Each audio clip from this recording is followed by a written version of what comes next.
Pues muy bien, chicos, con esto damos inicio.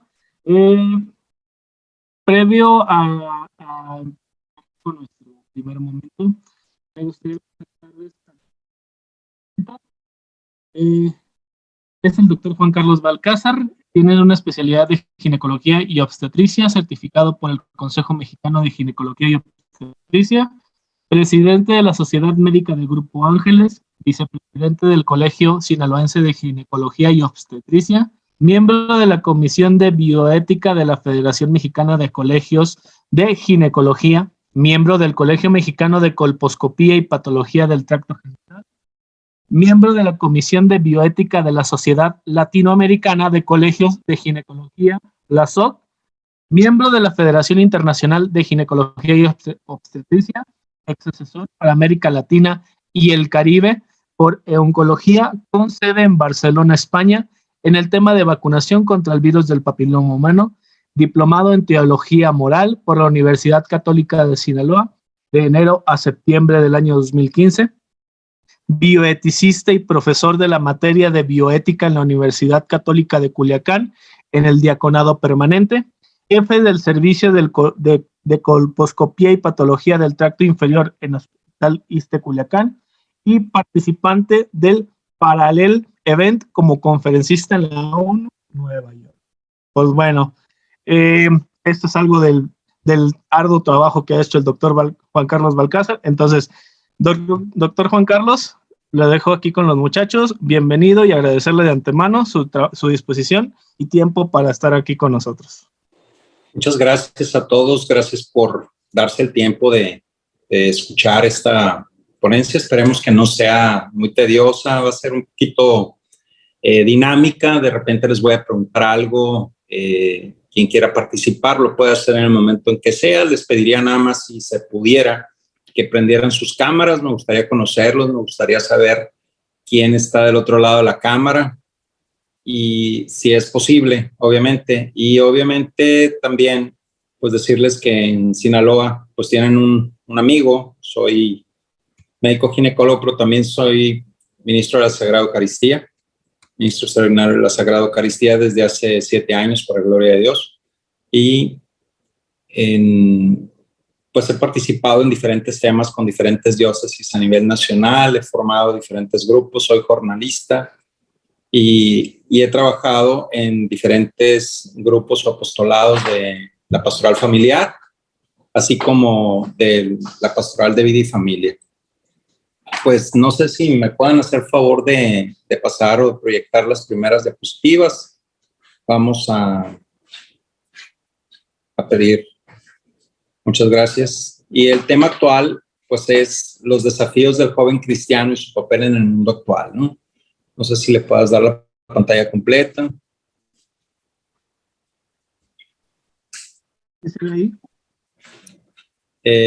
Sí, pero si le das en donde está el proyector abajo, como si la fueras a proyectar en la computadora, se borran las que están del lado izquierdo y aparece la pantalla más grande.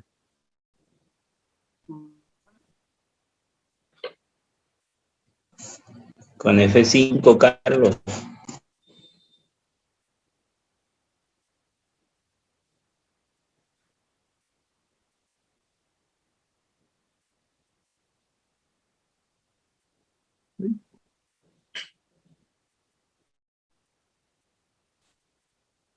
¿No?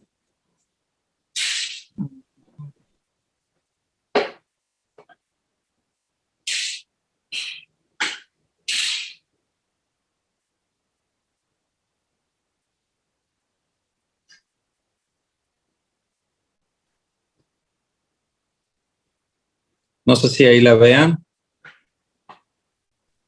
Sí, sí se ve. Sí, bueno, ya la estoy transmitiendo yo. Bueno, vamos a ver el día de hoy los desafíos del joven cristiano y su papel en el mundo actual. Esta charla, pues obviamente es un poco... Ah, caray, dejé de compartirla, no sé qué pasó.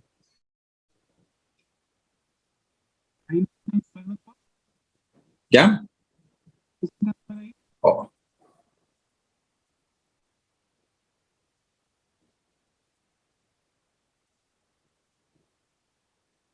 ¿Ahí la ven? Sí. Sí, la Sí, ok, bueno. Sí. Uh-huh. Perfecto. Para empezar, quisiera nada más aclarar, aquí no es pregunta para ustedes, pues obviamente lo manejan, pero cuando he manejado el tema del laicado maduro, pues he preguntado qué es un laico, y en la primera vez que presenté el tema de qué es un laico maduro, pues me sorprendí cuando pregunté, ¿saben qué es un laico? Y el primero que levantó la mano me dijo, el que no cree en Dios. Dije, no, bueno, pues vamos un poquito atrás de lo que tenemos que aprender o lo que tenemos que saber o dominar como laicos, y pues laicos somos todos aquellos bautizados en la fe católica que no hemos recibido ninguna ordenación religiosa ni consagración, es decir, no podemos ser laicos, no podemos ser llamados laicos cuando son sacerdotes, cuando son consagradas a la vida consagrada las hermanas, o bien los mismos diáconos permanentes o diáconos transitorios, ellos ya no son considerados unos laicos. Entonces, ¿qué es un laico maduro? Bueno, un laico maduro es aquel que ha avanzado en su vocación, madurando en la fe y con testimonio firme de una conversión en Cristo. Nosotros, por ejemplo, cuando hablamos, la gente suele confundir fácilmente lo que es el laico con el laicado, con el laicismo. Sí, es algo que frecuentemente nos damos y todo el mundo dice, es que esto debe ser laico. Pues sí, sí es laico, ¿no?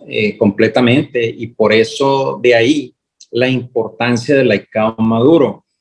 Porque en muchas ocasiones nos han cuestionado, me imagino que ustedes también, estando dentro de algún movimiento, de algún apostolado, de repente nos interpelan algunas personas y nos dicen, oye, ¿por qué la Iglesia Católica no se ha metido? ¿Por qué los sacerdotes no van a las marchas? ¿Por qué no van a los congresos? ¿Por qué no hacen esto? Bueno, porque un laico maduro se preocupa por proteger también a su iglesia. Ciertamente los sacerdotes son nuestros líderes morales, sí, pero sin embargo nosotros como laicos también podemos servir de ejemplo ante la misma iglesia, porque nosotros somos parte de la misma iglesia. Nosotros somos también quienes en un momento debemos de tomar ciertas riendas dentro de la iglesia, porque también somos iglesia, y no dejar solamente a nuestros sacerdotes a que ellos confronten o bien interpelen a los políticos, porque son fácilmente atacados en diferentes temas. Por ejemplo, pues ellos, los sacerdotes, no se casan, los sacerdotes no tienen hijos, y bueno, somos quienes nos casamos, quienes tenemos hijos, los que tenemos ese crecimiento en la vocación laical, quienes debemos de defender, interponer nosotros, nuestra personalidad, nuestro ser, en defender a nuestra iglesia. Por eso necesitamos mucho madurar en la fe en Cristo, ¿no? Y los laicos debemos de ser considerados no como colaboradores del clero. Dice el Papa Francisco que en una de las cartas episcopales que envía no me acuerdo si fue en la Congreso Diocesano, donde dice que los laicos somos el santo pueblo fiel de Dios, que los sacerdotes están obligados a apoyar y no a apoyarse dentro de los laicos. Entonces, sí es muy importante, porque la formación del laicado maduro y comprometido, pues estamos muy lejos de ser. Yo tengo grandes amigos sacerdotes como hermanos, y de repente platico y les digo, es que ustedes caen en un grave error. Les digo, ustedes creen que los que somos católicos tenemos el mismo conocimiento que ustedes, y desafortunadamente la mayoría de los católicos somos católicos de tradición, es decir, nuestro catolicismo abarca el conocimiento que nos transmitieron nuestros abuelas, nuestros padres, y desafortunadamente la gran mayoría no nos pues involucramos en aprender un poco más de lo que es nuestra iglesia, ¿verdad? Yo les platico de manera personal, yo estuve a punto de convertirme en cristiano, estuve a punto de bautizarme. En mi trayectoria de la iglesia, tenía aproximadamente 23 años cuando acudí a una iglesia cristiana, y pues obviamente es una atracción que siente uno cuando no tiene esa fe firme en la Iglesia Católica, cuando no tiene uno el conocimiento, existe mucho fervor y poca fe en nosotros. ¿Qué quiere decir? ¿Qué quiero decir con fervor y fe? Bueno, pues si nosotros nos vamos al 12 de diciembre, vamos a las iglesias y las iglesias están abarrotadas, no cabe un palillo de dientes, toda la gente dice, no, yo todos los años le traigo a la Virgencita sus flores y su veladora. Y en los otros 364 días no se vuelven a parar en la iglesia. Y lo que hacemos, van a la iglesia el 12 de diciembre, pero no se confiesan, no comulgan. Entonces, pues eso es un fervor, eso no es una fe. Sabemos nosotros como laicos maduros que es que ir a la iglesia, a la Santa Misa, a la Eucaristía, sin participar en ella, pues es como si fuéramos a la boda de nuestro mejor amigo y no nos quisiéramos ni bailar, no quisiéramos nosotros cenar y estuviéramos en una parte apartado de todos en la fiesta. Nosotros mismos nos autoapartamos, nosotros mismos nos autolimitamos y nosotros mismos ponemos una distancia entre el amor incondicional de Dios que tiene y que nos da precisamente ese libre albedrío, que no es lo mismo a una libertad. La libertad la tomamos como algo que es en beneficio de todos. Eso es una libertad. Y el libre albedrío es algo que yo decido independientemente de que sea para mi bien o sea para mi mal. Por ejemplo, les pongo el caso del alcoholismo. Decimos, es que yo tomo y dejo de tomar cuando yo quiera, y ese es mi libre albedrío, sí, pero no es que seas libre para tomar, es que eres esclavo del alcoholismo. Así nos ocurre en todos nosotros y obviamente pues tenemos esta necesidad de madurar dentro de nuestra fe católica. Es nosotros, en nosotros está el involucrarnos poco a poco con conocimiento para poder saber nosotros cómo defender, cómo respetar a nuestra iglesia. Pero si nosotros les preguntamos a muchos de nuestros amigos, compañeros que se dedican o que van a la iglesia, ¿por qué te paras en el evangelio? ¿Por qué te hincas en la consagración? Y los vemos frecuentemente hincados en la consagración y agachan la cabeza en el momento mismo de la transustanciación. Es por eso que nosotros debemos de ser formadores de grupos pequeños para que a su vez vayamos creciendo en el laicado maduro y nos vayamos comprometiendo. Les platico rápidamente de mi historia cuando yo me iba a ser cristiano. Pues estuve yendo alrededor de 3 meses y es muy padre que llegues a la iglesia y todo el mundo, oye, ¿cómo estás? Ven, qué bueno que el Señor te habló y todo el mundo se emociona cuando vas y dices tú, bueno, pues aquí soy. O sea, va uno a la iglesia católica y nadie lo pela cuando entra a misa y sale y nadie se da cuenta que llegó. Y es muy padre que a uno lo tomen en cuenta. Todos tenemos ese protagonismo muy dentro de una pequeña halo de soberbia que tenemos todos en nuestro corazón, que es cuando no conocemos a Dios y cuando no nos entregamos a su vida. Entonces es importante aclararles que yo, pues obviamente también nadie me pelaba en la iglesia católica y llegué a la iglesia cristiana, todos me decían qué bueno que viniste y todo, no, pero pues me sentí y dije, de aquí soy.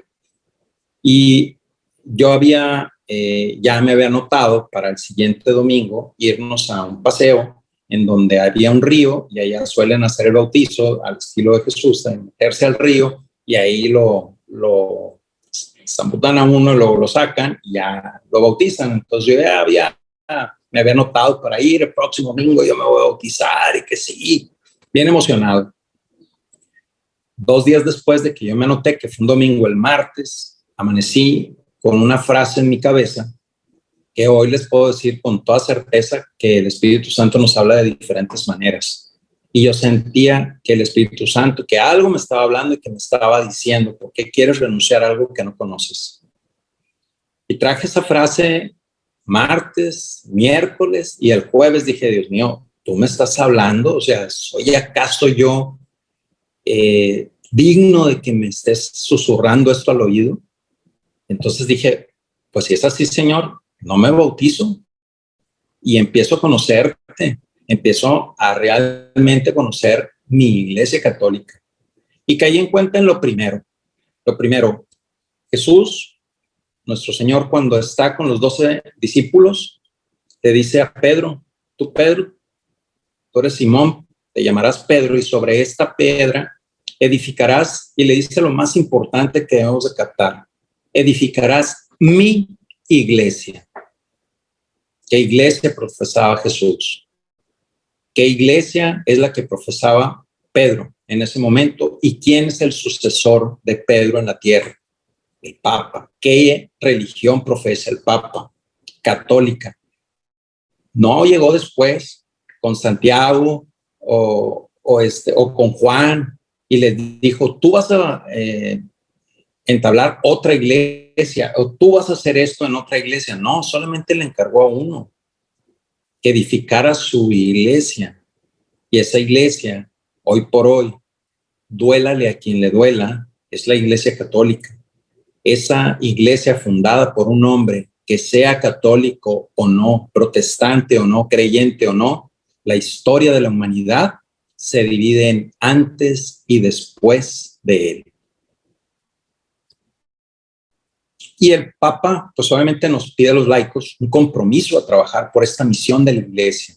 Y esa misión se basa en oración, se basa en estudio, pero principalmente con una participación activa en la vida eclesial, con una mirada atenta y positiva hacia el mundo. Y esto de decir una mirada positiva, atenta y positiva hacia el mundo, no solamente es a lo mundano, sino enfrentarnos a los cambios que se han presentado actualmente en la sociedad, en la continua búsqueda de los signos de los tiempos. Y en este contexto antropológico podemos hablar de que a lo largo del tiempo el hombre siempre ha evolucionado en el pensamiento, desde el más puro. ¿Perdón?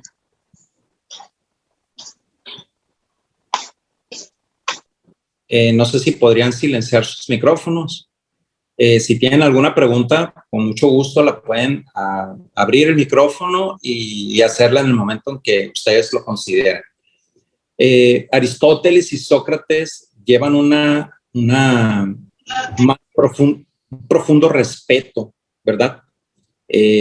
Al cuerpo y al alma. Llega Platón y un poquito empieza a cambiar y dice, no, vamos a darle a tu cuerpo alegría Macarena, y empiezan a tener un choque, ¿verdad? Sin embargo, pues vemos que los cambios de pensamiento se ven de manera drásticamente modificados hasta el punto tal de la liberación de la esclavitud moral de Nietzsche, de Federico Nietzsche, en donde él es a Nietzsche se le conoce como el pensador del mazo, ¿verdad? ¿Por qué? Porque con el martillo, con el mazo, le dan en la torre todos los pensamientos filosóficos hasta ese momento. Y entonces, pues se viene un cambio en nuestra actitud, en nuestra manera de pensar, y pues basta ver cómo se intenta vivir en la actualidad en una sociedad que no desea ni normas, ni reglas, ni tampoco tiene una idea clara de lo que está bien y lo que está mal. Y obviamente se vuelve algo que es la voluntad del poder. ¿Qué hago? Pues lo que yo pueda hacer y quiera hacer, lo voy a hacer. Y no tenemos, empieza a ponderar el deseo sobre el raciocinio. La teoría de la transformación evolutiva de Carlos Darwin, que todo desarrollo conduce gradualmente a través de fases definidas a un término definido, pues se suele llamar como evolución. Pero ¿cómo se puede influir en la sociedad? Perdón por la palabra aquí es influir, no influidor. Y existe una estrategia, no sé si la hayan escuchado. ¿Alguien la ha escuchado? Si me puede decir si la ha escuchado, la estrategia geopolítica de la ventana de Overton.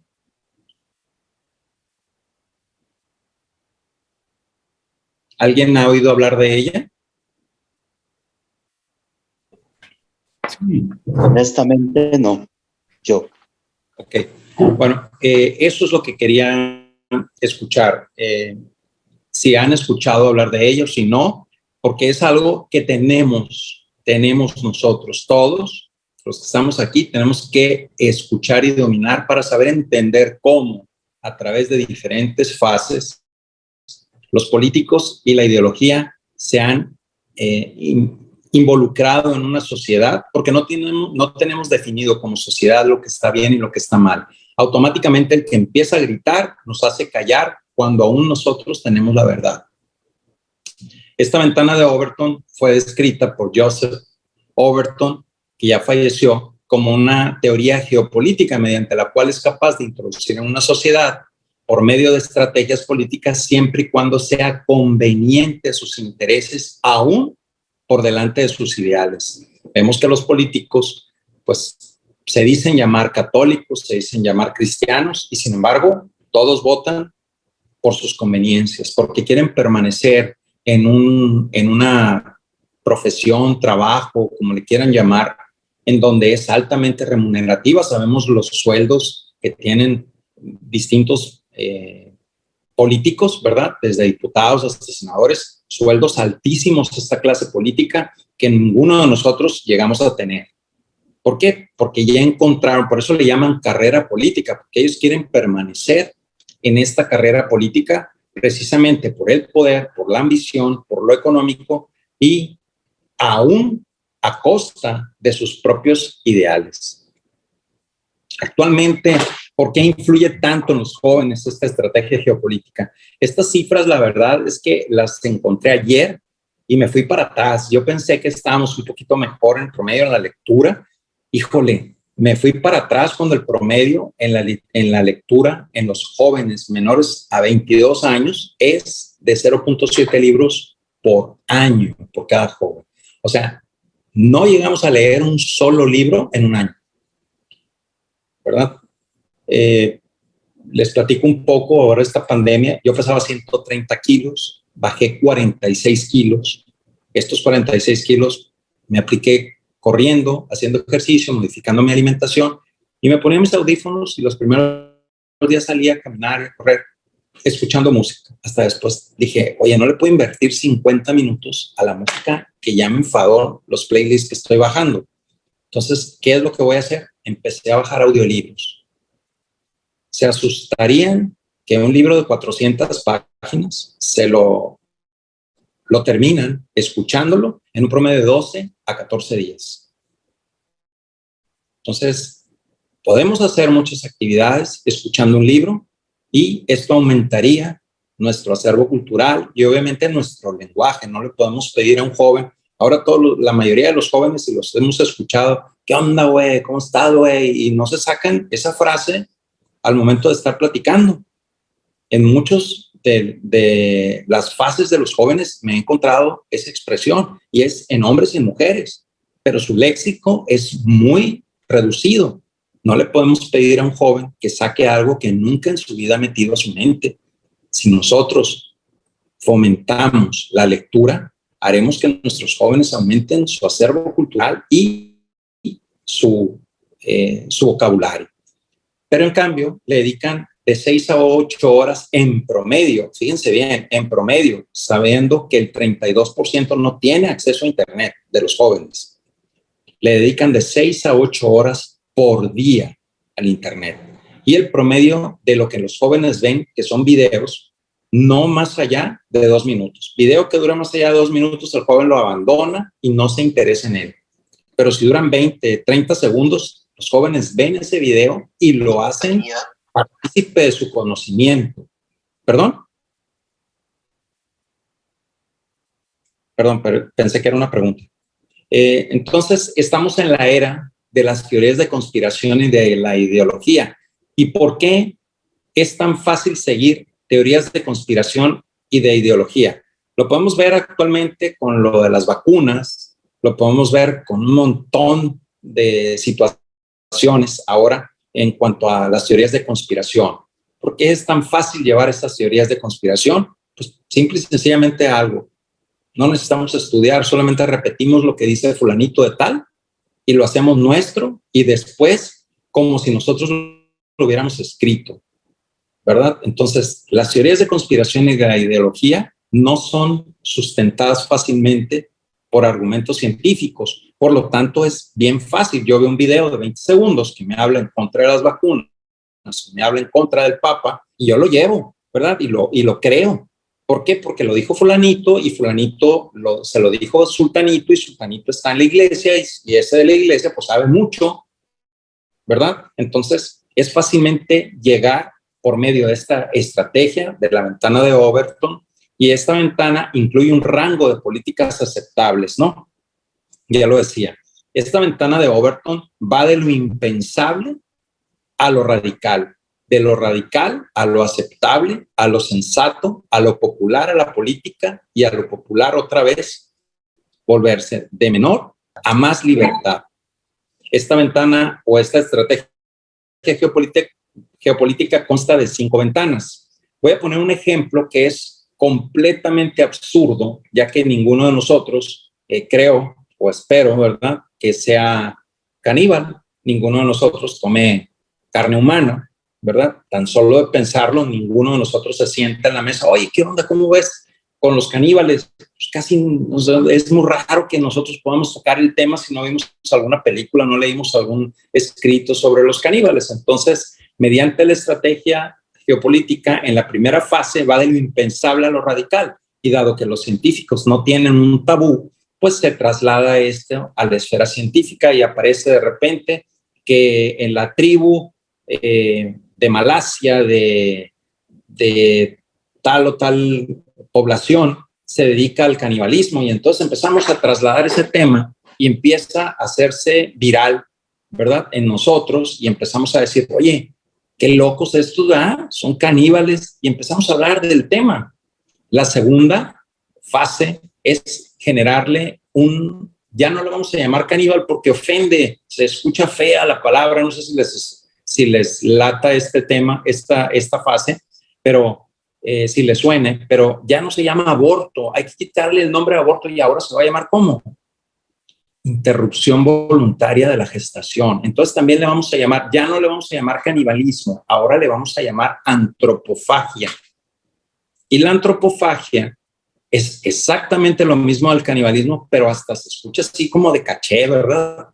Así como que soy antropófago, o sea, diferente, porque ya no se escucha tan soez, ya no se escucha tan absurdo el tema.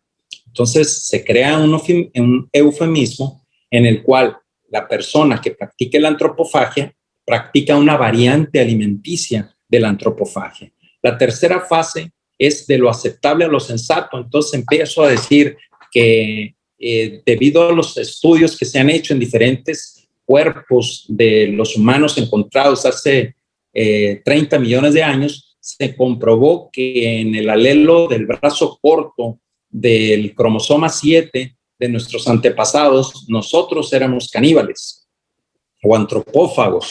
Entonces, de repente empezamos a trasladarlo ya al tema genético. Y en la cuarta fase presentamos grupos como nosotros, ¿verdad? Grupos que van a la iglesia, que ayudan a los ancianos, que traen a sus niños paseando en el columpio, gente corriendo, atlética, dando conferencias, y decimos, pues estos no están tan locos, mira, mientras se coman ellos y no nos quieran comer a nosotros, pues no hay ningún problema, o sea, son aceptados. Y la quinta y última fase es lo que nosotros estamos viendo ahorita y que no supimos reaccionar ante las 4 fases anteriores, que es una generación de leyes.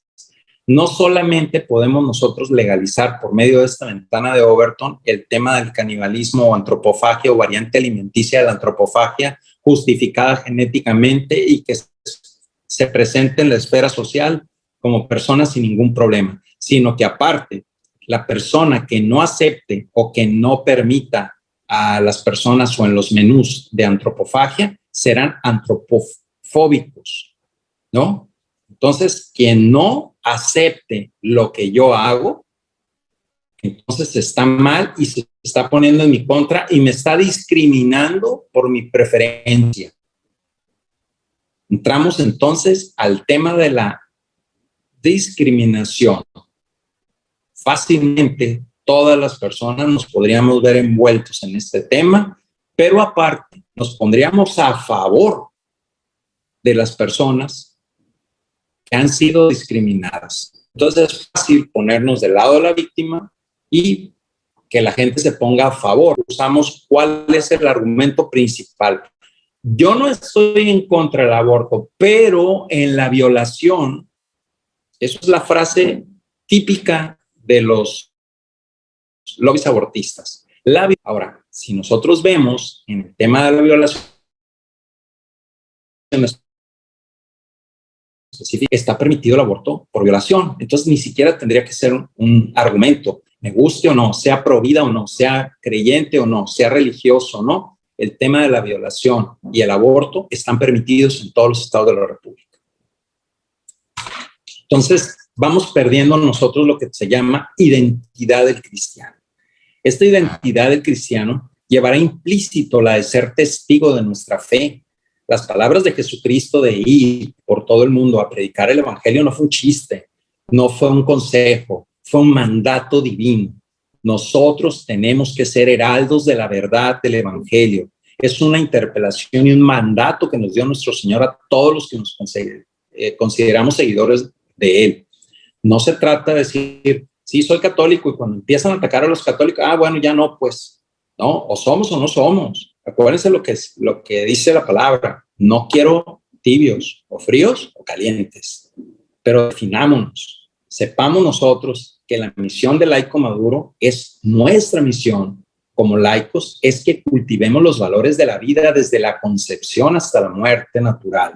La familia, el matrimonio entre un hombre y una mujer, la paz, la libertad religiosa, y ahora muy actualmente lo que es la objeción de conciencia, la verdad y sobre todo la fe. ¿Por qué tomo el tema de la objeción de conciencia? Todo mundo tenemos un espacio en nuestra mente, ese espacio que debe ser inviolable, ese espacio que nos conduce y nos dice esto está bien, esto está mal, esto no lo hagas, esto no lo hagas, esto hazlo. Entonces, cuando nosotros tenemos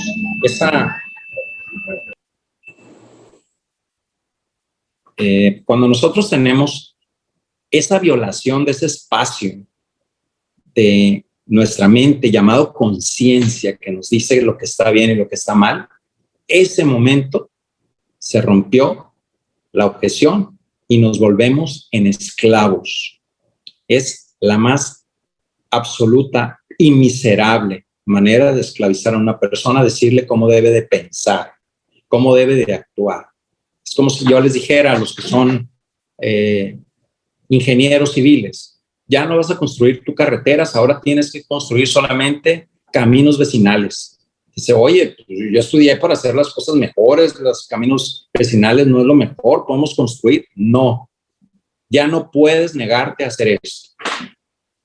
Entonces, en muchas ocasiones a mí me tocó participar y hacer el posicionamiento de la Federación Mexicana de Colegios de Ginecología que sacamos a favor de la objeción de conciencia en el año pasado, en septiembre del 2021.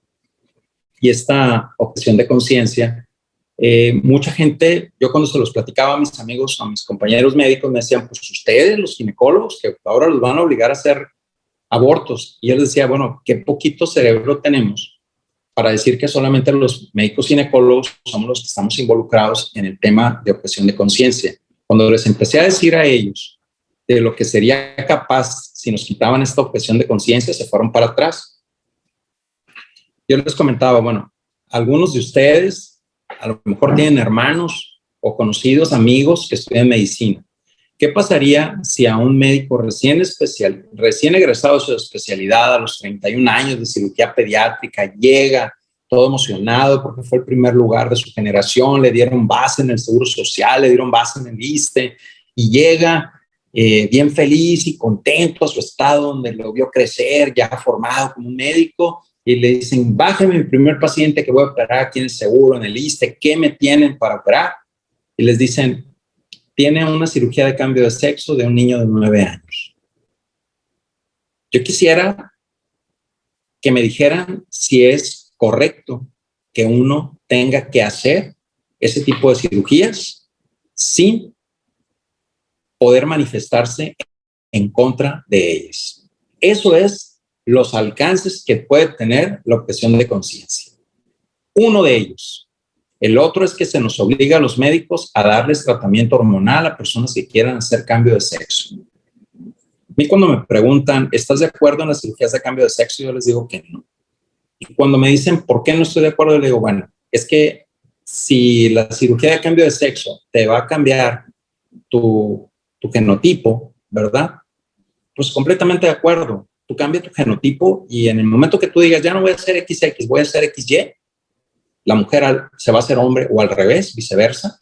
Voy a ser X, ya no quiero ser XY, voy a ser XX. Y en ese momento se convirtiera todo tu genotipo, tu ADN, en hombre o en mujer, en ese momento estaría de acuerdo a que una persona podría mutilarse sus genitales y dejar de ser un hombre mutilado o una mujer mutilada para tener diferente fenotipo, que es la expresión externa de nuestro cuerpo.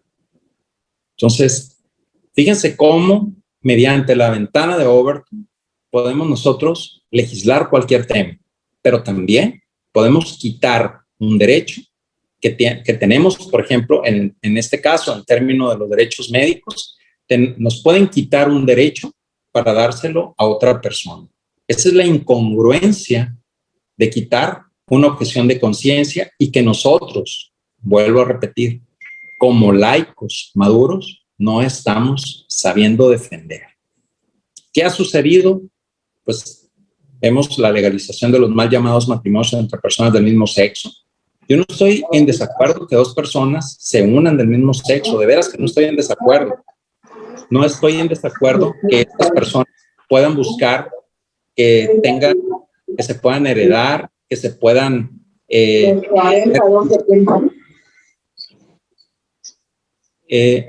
no sé si la persona que tenga prendido el micrófono quiera hacer una participación o sea un comentario que se está saliendo. Bien, entonces vuelvo a retomar. Yo no estoy en contra de que estas personas puedan unirse legalmente si lo desean para darles servicios de salud, para darles servicios de educación, de seguridad, de lo que sea, pero no le podemos llamar matrimonio a algo que no puede ser. Yo tengo dos perritas, una tiene 12 años y la otra tiene 1 año y medio.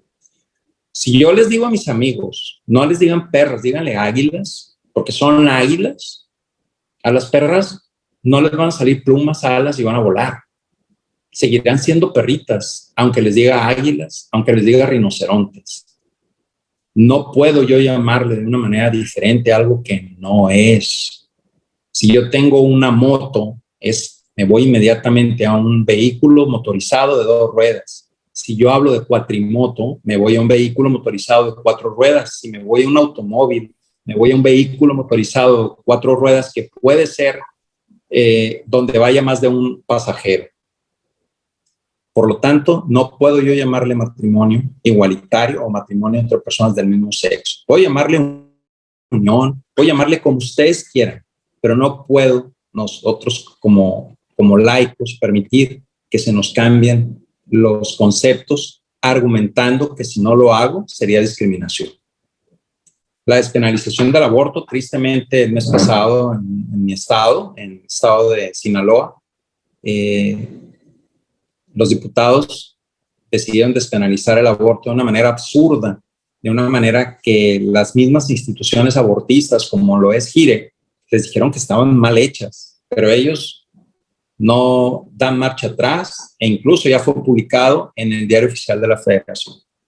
Y el cambio de identidad en actas de nacimiento, esto se me hace algo absurdo. Yo tengo 2 hijos, varones, uno de 26 y uno de 20 años, pero si tuviera una hija, ¿verdad?, que tuviera 7 años y mi hija me dice, papá, quiero entrar al baño, ¿sí? Y que yo le pudiera decir, sí, hija, entra, y de repente entra un hombre de 24 años y le digo, espérame, pues está mi hija en el baño. Sí, pero yo me autopercibo mujer, así que yo puedo entrar al baño de mujeres, ¿verdad? Y eso es lo que está pasando. ¿Qué sucede en otros países? Bueno, en Irak en el 2014 se legalizó la pedofilia, en Canadá en 2020 se despenaliza la pedofilia y van por la zoofilia, legalizarla. Y como decía este personaje que se encuentra aquí, que a la mayoría de ustedes no les tocó, Raúl Velasco, en un programa que se llamaba Siempre en Domingo, ese era su signo o su forma en la que él decía, aún hay más. Entonces aquí también aún hay más. Lo que sucedió en Canadá con Stefanik es un transexual que era un varón de 46 años y a esa edad esta persona abandona a su esposa y tenía 7 hijos y entonces él dice que va a vivir su verdadera vida porque él se autopercibe una niña de 6 años. Lo ven ahí en el medio, feliz, autopercibido como una niña de 6 años, vestido como niña chiquita. Pero yo no sé si esta persona está demente o quiénes son los más dementes, sino los señores que están a los lados, que ellos decidieron adoptarlo como si fuera una niña de 6 años. ¿Hasta dónde hemos llegado dándole rienda a lo que nosotros deseamos y no a nuestro raciocinio verdadero? Si nosotros perdemos esa figura del raciocinio, nos volvemos meramente instintivos, nos volveríamos meramente animales, porque los animales actúan en base a sus instintos, no a su raciocinio. Eso es lo que nos catapulta años luz de los animales, del reino animal. Por eso somos los reyes del reino animal. Y pues tan sencillo como esto, o sea, buscan tener un baño para todas las personas. Bueno, pues entonces entrémosle, baños para hombres, baños para mujeres y baños a los Transformers. También, finalmente, esta es esa manera de broma, pero finalmente creemos una figura jurídica para ellos. Creemos, ok, quieren ellos entrar a un baño donde puedan entrar, bueno, pues que sean la mismo tipo de personas que entren, ¿sí? Pero no me pidan que yo acepte como papá, que acepte que un hombre puede entrar al baño de una de mis hijas autopercibiéndose mujer. ¿Por qué? Porque se ha visto que donde sucede esto, ha aumentado el índice de violaciones y ha aumentado el índice de abusos sexuales. ¿Y qué es lo que sigue? Bueno, sigue la legalización de la marihuana, la legalización de la eutanasia, que ahora se le llama, gracias a la ventana de Overton, como voluntad anticipada, a la legalización de la pedofilia y a la legalización de cirugías de cambios de sexo. ¿Y qué creen? Todo esto será con el presupuesto de nosotros. Es decir, con los impuestos que pagamos los trabajadores al servicio del Estado, vamos a pagar impuestos todos y nuestros impuestos van a ser utilizados para esto. Pero eso sí, para los niños de cáncer, pues sigamos juntando tapitas de plástico para poderles comprar el medicamento, porque el gobierno no tiene dinero para eso, pero sí tiene para la realización de abortos.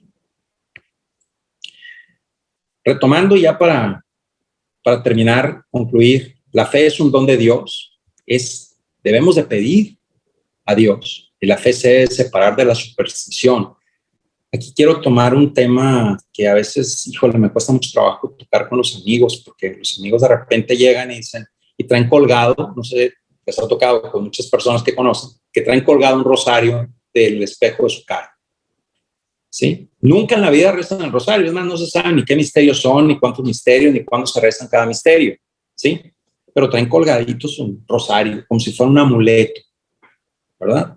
Traen su palmita bendita, su cartera, traen una estampita, ¿verdad? Y con eso, no, ya están protegidos, ¿verdad? Entonces volvemos a caer en el grave error del desconocimiento e involucramos nuestra fe con una superstición. Ciertamente, una de las promesas del Santo Rosario, que lo sabemos, es acercarnos al cielo en el día más cercano al sábado, ¿verdad? Si nosotros morimos en miércoles, el sábado, la promesa de nuestra Madre Santísima es esa, de llevarnos ante la presencia de Dios, pero debemos de estar en gracia. La carta a los Hebreos, capítulo 11, versículo 1 dice, tener fe es tener la plena seguridad de recibir lo que se espera, es estar convencidos de la realidad de cosas que no vemos. Cuando nosotros confiamos en que las promesas y las bienaventuranzas de nuestro Señor Jesucristo serán para todos nosotros los que creemos y los que seguimos su palabra fielmente, entonces debemos de estar tranquilos y seguros. Cuando mi esposa me pregunta, ¿vas solo en la madrugada que voy a una cirugía o algo? Le digo, jamás estoy solo. Siempre traigo al Señor en mi corazón. Mi compromiso, ¿cuál debe de ser? Como laico, mi compromiso es defender la verdad con argumentos científicos, no ideológicos. Debemos de educar en el amor y la Santa Iglesia. Y debemos de proteger de la ideología irracional que solo corrompe a nuestras familias. Y con esta doy por terminada mi participación. Prometí no ser muy largo, yo tengo también un compromiso, pero con mucho gusto tengo y me doy tiempo para poder escucharles sus comentarios, sus preguntas, sus dudas, lo que ustedes deseen escuchar. Con mucho gusto.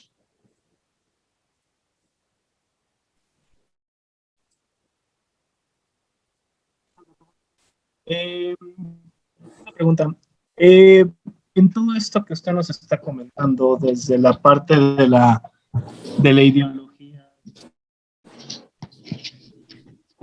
No soy laico, yo. cómo ser laico comprometido.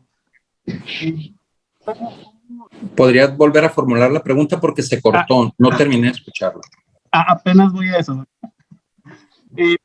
¿Cómo nosotros como jóvenes podemos formar parte de ser cómo nosotros los jóvenes podemos ser laicos comprometidos en toda esta lluvia de ideologías que se están naciendo, en toda esta ideología que está naciendo? Entonces, ¿cómo nosotros como jóvenes podemos ser parte de cómo podemos tomar batuta de ser un laico comprometido? Bueno, aquí en este caso, primero tenemos que llevar una preparación de conocer a nuestra iglesia. Es fácil que las personas de algunos lobbies, abortistas, feministas, empiezan a utilizar frases que están en contra de la iglesia y nosotros no sabemos cómo defenderla.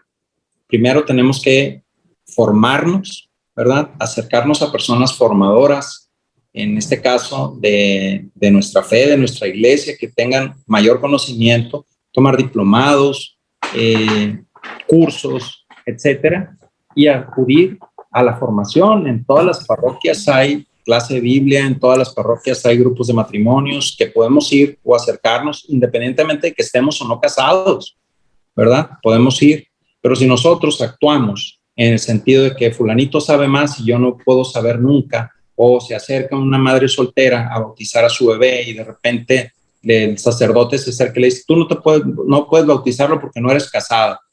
Bueno, que me disculpe, pero no es eso. O sea, la madre tuvo la fortaleza y tuvo la convicción de tener a su bebé, de enfrentar los problemas en la sociedad, de decir, sí quiero tener a mi hijo.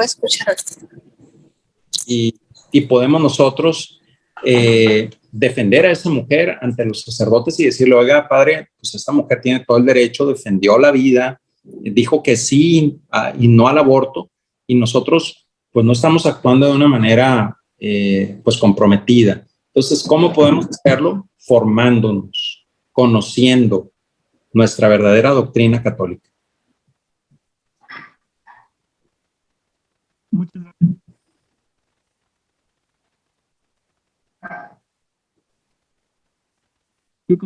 Si tiene alguna pregunta, pueden levantar la mano y hacerla. Yo tengo una pregunta ahorita. ¿Sí? ¿Sí puede poner su cámara? Sí, con gusto.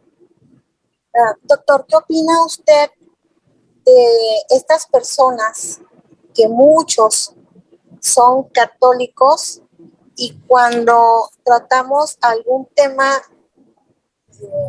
político, alguno de ellos dice, no, los católicos no podemos meternos en temas de política, eso hay que dejárselo a los políticos, cuando el contexto que estamos viviendo en este momento es precisamente de legislar en contra de la vida, de legislar en contra de la familia, de legislar en contra de la dignidad humana. Entonces, mi pregunta es, ¿qué opina usted de esto? Los católicos debiéramos participar, conocer sobre todas estas legislaciones que atentan contra la dignidad humana. Bien, Aquí debemos de definir qué es la política. La política es el arte del bien común. Si nosotros buscamos el bien común, nosotros debemos de participar. Ahora, argumentando lo que dicen ellos, que no podemos nosotros participar porque es un tema político, entonces, ¿por qué ellos legislan un tema médico? Entonces, ¿por qué ellos legislan un tema que sin dominar por la política, ellos lo legislan?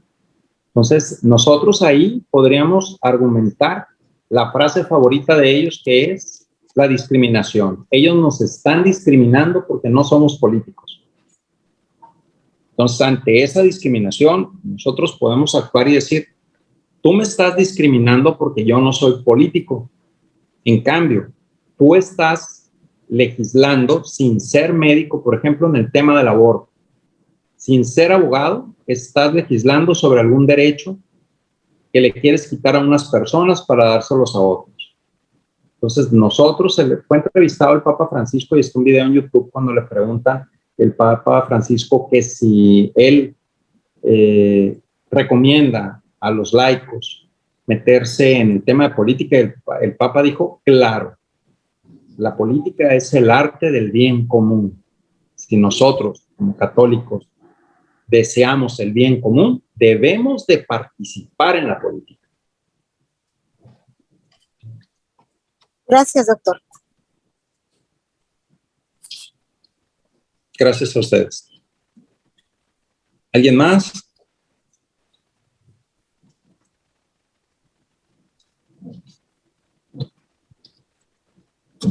Hoy qué buena onda, se juntaron 106 personas, señora. Yo quiero comentar algo. Sí, claro. Buenas tardes. Digo, más que una pregunta, es una opinión, ¿verdad? Digo, ahorita todos los temas que usted nos habló, por la verdad, son temas muy controversiales que muchas veces como cristianos y jóvenes no nos queremos meter, ¿verdad? Digo, yo me he dado cuenta que cuando toca ese tipo de temas que usted hablaba de el matrimonio entre personas del mismo sexo, el cambio de sexo, la eutanasia, digo, todos esos temas, regularmente los evitamos como cristianos o nos mantenemos a raya, ¿no? Con todo eso también de la política y Yo realmente... me dormí, pero la neta no está aburrida. Alguien por ahí No. tiene su micrófono Sí, son encendido. mucho informado. Es un doctor que está hablando, es un doctor. Ya. Ahora están Sí, hablando. Están platicando de usted. Sí, y hasta se me fue el hilo de lo que estaba comentando. Ah, bueno, con todo esto sobre los temas de matrimonio igualitario que no nos queremos meter. Con todo esto de la ventana que usted nos comentaba, yo no lo había escuchado realmente. Y cómo se va acercando, se va percibiendo ya como algo normal y le vamos cambiando la ideología, ¿verdad? A tal punto de ser normal. Y pues como jóvenes, pues realmente lo que usted decía, pues primero que nada, formarnos para poder tener una contestación, una participación en estos temas, ¿verdad? Y la verdad, es un tema que bueno, quiero agradecerle por lo que nos compartió, porque estuvo muy bien preparada y gracias por la información que nos dio. Muchas gracias.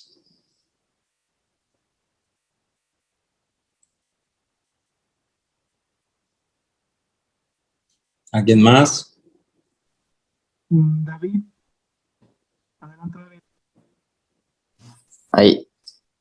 Sí, igual un comentario, pues muchísimas gracias porque de verdad desde que estoy en la escuela de auxiliares es algo que hemos como tratado de empujar a que se hable de estos temas porque es una urgencia y creo que impacta mucho sobre todo a médicos porque como que no entendemos que hay como que dividir como esta parte biológica de lo cultural de lo biológico, ¿no? Y cómo afecta todas las ideas que pueden sonar bonito y pueden sonar como a empatizar y a incluir, a inclusión, pero realmente no vemos cómo está afectando en la política y también en la biología.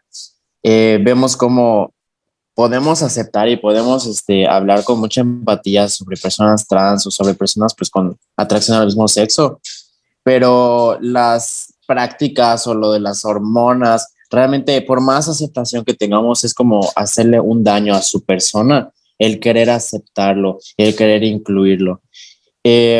me alegra muchísimo empezar a escuchar este tipo de temas ya en el movimiento, porque ya era una urgencia y espero pues vayamos ya bajándolo a nuestras provincias y a nuestras escuelas. Muchas gracias.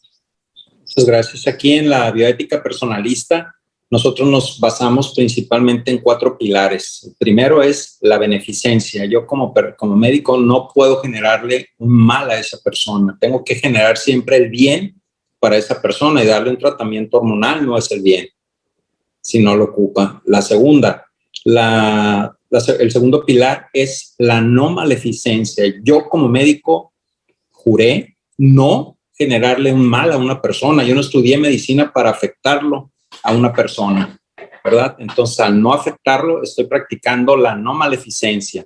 Y los otros 2 pilares fundamentales es la autonomía y la justicia. Entonces, estos son los 4 pilares de la bioética personalista que nosotros como médicos debemos de defender, debemos de llevar para poder nosotros actuar como un verdadero cristiano, como un verdadero profesional de la salud. Y perdón, también quisiera como, pues que, no sé si ya tiene como esta investigación, pues yo creo que se complementaría muy bien con la psicología. Si bien la psicología puede abrir puertas a entender ideologías como las de Simone de Beauvoir, que tiene como la ideología de género, pero cuando entendemos cómo se conforma una persona trans o cómo se conforma una persona homosexual, o sea, el entender que, por ejemplo, una persona con atracción al mismo sexo no nació con eso, no hay un gen gay, pues empezamos a entender desde la psicología cómo va a complementarse el pensamiento de una persona homosexual. Entonces yo creo que también complementaría este tema muy, muy, muy bueno que nos acaba de dar con la psicología. Bueno, aquí si nosotros vemos, Simone de Beauvoir era esposa de Sartre.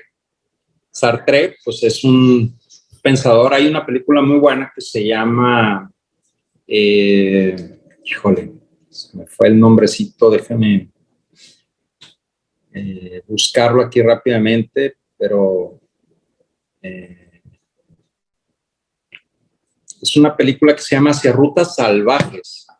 Y es una película que, pues si nosotros la transcribimos al pensamiento filosófico de Sartre, esposo de Simone de Beauvoir, de hecho, ella era increíblemente inteligente, ¿no? Es la primera pensadora feminista de la historia y ella traía el pensamiento más avanzado. Incluso su esposo tiene mucha de su influencia.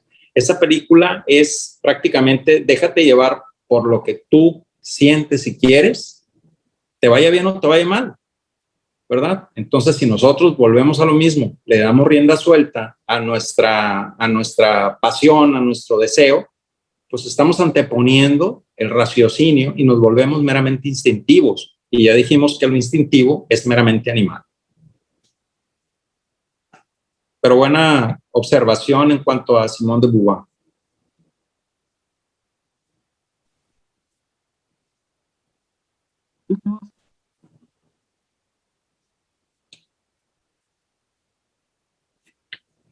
Estamos en tiempo todavía. Yo creo que podemos dar, si hubiera algún comentario o algo, podríamos dar un poquito, unos 10 minutos. Se llama... Buenas tardes, doctor. Mi nombre es Néstor Farías. Sí, Néstor. ¿Podrías prender, Néstor? Voy manejando, doctor. Okay. Sí, bueno, no te preocupes. Gracias. En cuanto a la parte de la psicología, están los del DSM-3, DSM-5 y DSM-4, que son manuales de psiquiatría. En cada uno de esos se van definiendo y se van identificando los trastornos queer, los trastornos transexuales, los trastornos homosexuales, y la revista Cielo de Chile tiene un postulado y un comunicado donde hacen una investigación sobre el gen de la genética sexual, y ellos descartan completamente la genética de un gen sexual o un gen gay. En ese punto también viene lo que es el trastorno de la teoría queer. En ese trastorno habla completamente de que cualquier alteración física o inclusive biológica u hormonal en el cuerpo es una alteración más que nada para un capricho, eso generando obviamente un trastorno totalmente pues inaceptable. Eso es tan solo de pura psiquiatría. En cuanto a la parte hormonal, en la parte bioquímica, sabemos que están presentes dopamina, oxitocina, serotoninas. Cuando estudiamos neuropsicología o neurociencias, vemos que cada una de esas neuroquímicos son mililitros o decilitros por centímetro cúbico.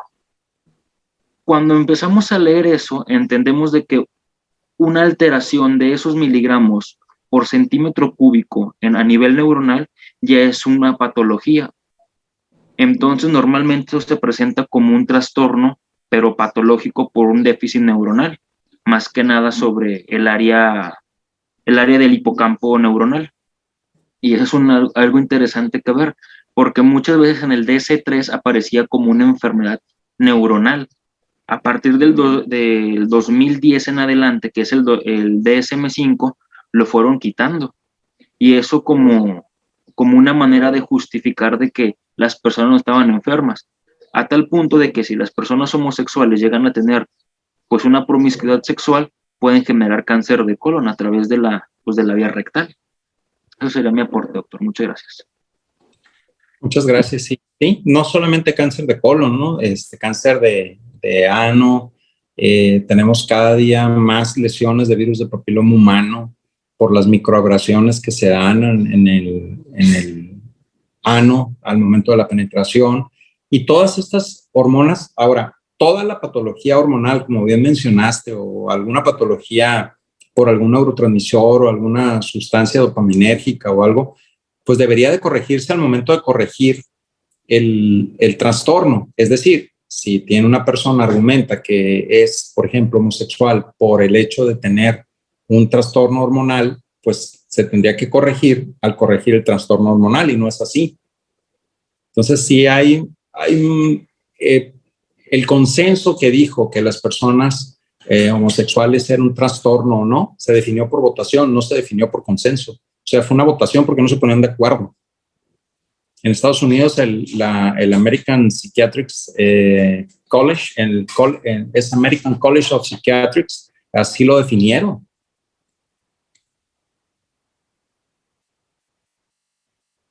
Sí, efectivamente, ni siquiera fue un consenso médico, únicamente fue por votación, para una aceptación social y para que no se sintieran rechazados o dañados en su percepción, sabiendo, pues, cumpliendo un capricho. Claro. Muy bien, muy buena observación.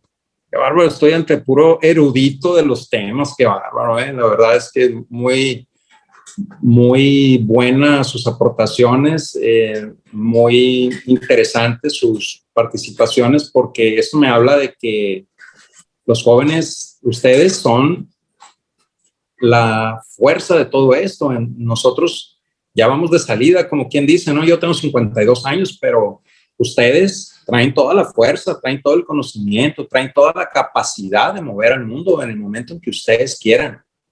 Ustedes tienen esa fortaleza, y si esa fortaleza la engrandecen en Cristo, en su fe, en su fortaleza, ustedes no habrá quien los pare. Ya lo decía, si tengo a Cristo en mi corazón, ¿quién contra mí? ¿Verdad? Entonces, yo les pediría que hagan más frecuentes sus oraciones. Acuérdense más frecuentemente que existe Dios. Acuérdense de que estamos invitados a ser el pueblo santo fiel de Dios, y que por medio de nuestra oración y nuestro compromiso podemos nosotros cambiar y transformar una sociedad. Ya se logró en el estado de Oklahoma, uno de los primeros estados de Estados Unidos en aprobar el aborto desde 1973. Se acaba de revertir, ¿verdad? El mes pasado se prohibió el aborto en Oklahoma. Entonces, pues a nosotros, con esta despenalización del aborto que se está llevando de manera gradual en nuestro país, pues nos queda más que empezar a trabajar, un trabajo un poco más arduo, más largo el camino, pero es de concientizar sobre el valor y respeto a la vida. Ahora con el COVID nos dimos cuenta de tanto miedo a la muerte, pero tampoco respeto a la vida. O sea, en cuanto termine el COVID, está terminando la pandemia, bueno, entonces hay que aprobar el aborto, hay que seguir matando niños. O sea, ya no nos quedamos con el hecho de la naturaleza, con el hecho del virus SARS-CoV-2, que ha costado la vida de más de 350,000 mexicanos. Ahora vamos a matarlos deliberadamente. Vamos a elegir cómo podemos asesinarlos. Y lo que se viene es lo que se acaba de aprobar en California, ¿sí? Que es el infanticidio. O sea, la madre puede decidir si vive su bebé o no hasta 28 días después de haber nacido. ¿Sí? O sea, ya nació, ok, vamos entonces a ver si me acostumbro o no, porque si yo lo veo como una carga, como veo como que va a estropear mi personalidad, ¿verdad? Entonces, pues yo puedo decidir matarlo, teniendo una semana, 14 días. Sabemos que los primeros días la madre se enfrenta a un proceso de desvelo importante, donde sus neurotransmisores no se vuelven a reconfigurar adecuadamente.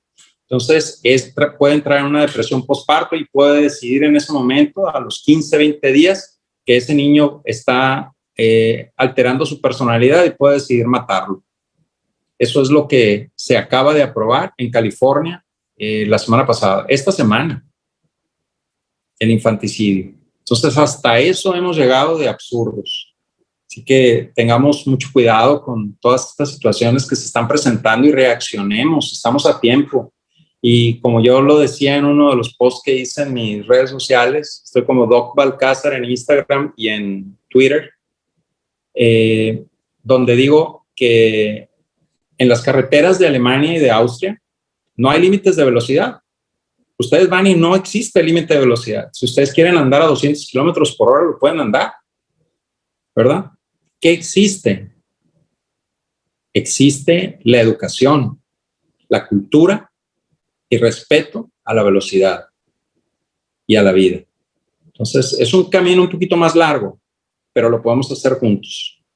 Yo les agradezco haberse tomado el tiempo, haberse conectado y que participen en estos temas, porque son ustedes los que nos mueven a nosotros no a ustedes. Ustedes, los jóvenes, son los que nos están picando, son nuestros tiburones. No sé si sepan la analogía de los tiburones, pero son ustedes quienes nos mueven. Los japoneses en una isla, estando en una isla en Japón, empiezan a comerse todos los atunes alrededor. Entonces empiezan a buscar atunes poco a poco más alejados de tierra firme y los traían congelados. Y al ratito el japonés dice, el saborcito congelado del atún ya no me gustó. Entonces, ¿qué es lo que dice? Bueno, pues entonces voy ahora a traerlos vivos, y construyen unas barcas grandísimas con una piscina en el medio, inmensa, y empiezan a meter los atunes vivos.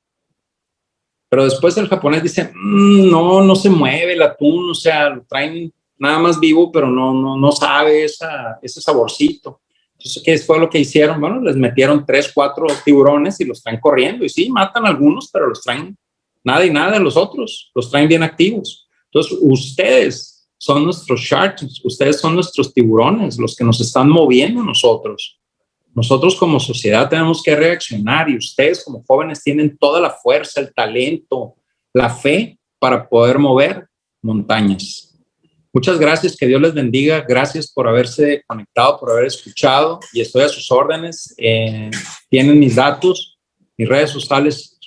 Estoy en Instagram como Doc Balcázar, en Twitter también como Doc Balcázar, @DocBalcázar, y estoy a sus órdenes en lo que pueda yo ayudar o asesorar con mucho gusto. Gracias y buenas tardes. Dios les bendiga. Muchas gracias, doctor Balcázar. La verdad es que es muy nutritiva esta, sobre todo porque, como bien dicen los chicos, ya era un tema que necesitaba nosotros como movimiento ponernos activos, no simplemente ser oyentes de lo que y observadores de lo que está pasando, sino también tomar parte, ser esos laicos comprometidos que el movimiento necesita. Pues bueno, ya para finalizar, pues queremos hacer la entrega de este pequeño reconocimiento.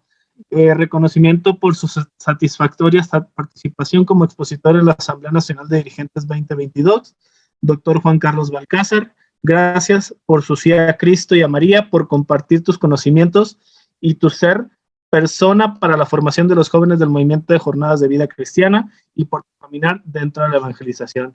MJBC, mayo 2022, fraternalmente, Núcleo Coordinador Nacional, México.